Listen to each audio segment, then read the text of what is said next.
რაზე დუმს ადამიანი აღნიშნული სახელწოდებით და ფოტო და ვიდეო არტით ოზურგეთის ნომერ 4 საჯარო სკოლის მე-9 კლასელებმა და ხელოვნების პედაგოგმა ეკატერინე ოსტროვსკამ პროექტი შექმნა.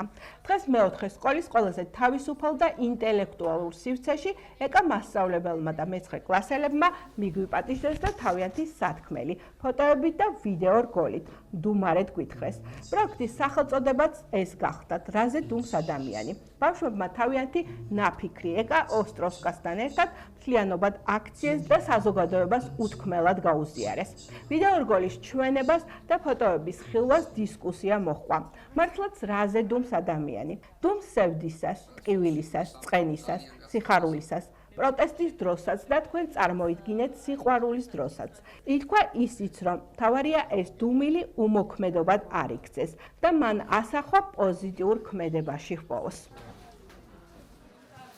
ეს პროექტი ეხებოდა იმას, თუ რაზე დუმს ადამიანი და რატო უჭირს ზოგადად ადამიანებს თავიანთი გრძნობების გამოხატვის.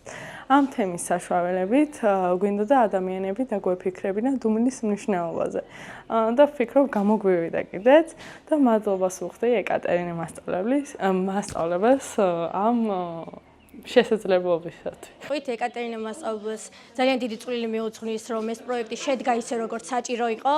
მან არაჩვეულებრივი იდეა მოგვაწოდა და მინდა ჩემს თანაკლასელებს გადაუხადო ასევე დიდი მადლობა, იმიტომ რომ ჩვენ თითოეულმა ჩვენთაგანმა ძალიან დიდი შრომა ჩავდეთ ამ ყველაფერში და ვთვლით, რომ თავარი დატვირთვა რაც ჰქონდა ამ პროექტის, რომ ხელოვნება არის უმნიშვნელოვანესი რამე თითოეული ადამიანის ცხოვრებაში და ხელოვნებას შეუძლია გადმოცეს ის, რასაც ადამიანი სიტყვებით ვერ გადმოცემს, მივიტანეთ ეს დამსწრე საზოგადოებასთან ისე, როგორც ჩანაფიქრში ვქონდა. რაზე დუმს ადამიანი? ეს კითხვა ძალიან ხშირად ისმის და ჩვენი პროექტის სწორედ ამას ეძღვნებოდა. ეს იყო ფოტო, ვიდეო გადაღებასთან დაკავშირებული პროექტი, სადაც ბავშვებმა ძალიან აქტიურად იმუშავეს.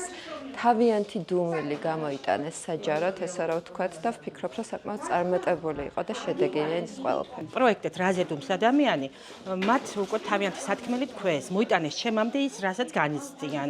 მე დღეს ბევრი რამ გავიგე და ძალიან დიდი მადლობა ბავშვებს ამისთვის. მადლობა ეკატერინე მასწავლებელს, რომ ბავშვებმა ამის თქმა შეძლეს და ეს გააკეთეს და იშრომეს და მე ვფიქრობ, რომ მინდა რომ უფრო ნაკლები ტკივილი, ნაკლები დუმილი და უფრო მეტი კარგი დღეები ქონოდათ მათ და უფრო გახსნილები იყვნენ და უფრო თავისუფლები და ლაღები როგორც ბავშვებს შეეფერებათ, მაგრამ მართალია ამით მათ თავიანთი სათქმელი თქვეს ნამდვილად. დღეს გავხდით ესეთი ძვირფასი ღონისძიების მონაწილეები, დამსწრეების როლს შევიყავით და ბავშვებს ჰქონდა არაჩვეულებრივი ნამუშევარი მასწავლებელთან ერთად.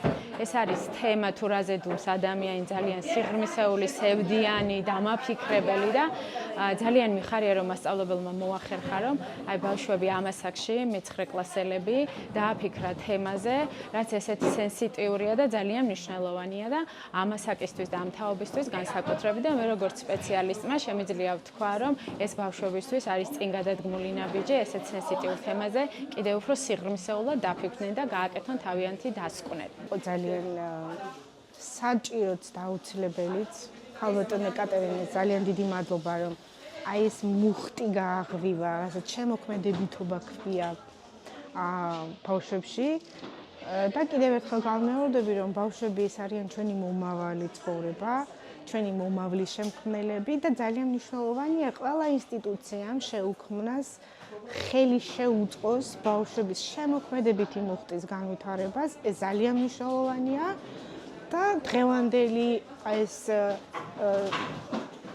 ვთქვათ პროექტი, რომელიც ბავშვებმა წარმოადგინეს, ნათლად ცხადყოფს იმას, რომ ჩვენი ბავშვები არიან უნიჭიერესები, ჩვენი ბავშვები არიან ძალიან დიდი პოტენციის მქონე ადამიანები და მათ სჭირდებათ საზოგადოების მხრიდან, როგორც მშობლებს, როგორც მასწავლებლებს, ყველა ინსტიტუციას მხარდაჭერა, რომ განვითარდეს მათი ეს პოტენციალი და პიროვნულად განვითარდნენ, წაყვნენ ხელოვნების სხვადასხვა დარგებს და თქვან სათქმელი, რაც მათ მნიშვნელოვნად მიაჩნია.